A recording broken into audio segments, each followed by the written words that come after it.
So இந்த particular பொதுக்கூட்டத்துல நம்ம appreciate பண்ணணும்னு நினைக்கிற விஷயம் என்னன்னா, இந்த வாட்டியாச்சும் கூரை அமைச்சு அவங்களுக்கு வெயில் இல்லாம நிழல்ல உட்கார வச்சாங்க அப்படிங்கிறது பாராட்டுக்குரிய விஷயம்.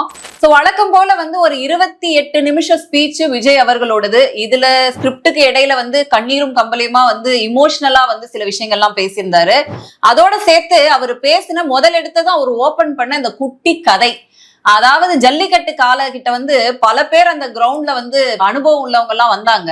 ஆனா ஒரு சின்ன பையன் 2 புல்லு கட்ட வச்சு அந்த ஜல்லிக்கட்டு காளைய கண்ட்ரோல் பண்ணிட்டாரு. அவரு கண்ணுக்கு அது சீறி பாயிற மாதிரி தெரியல.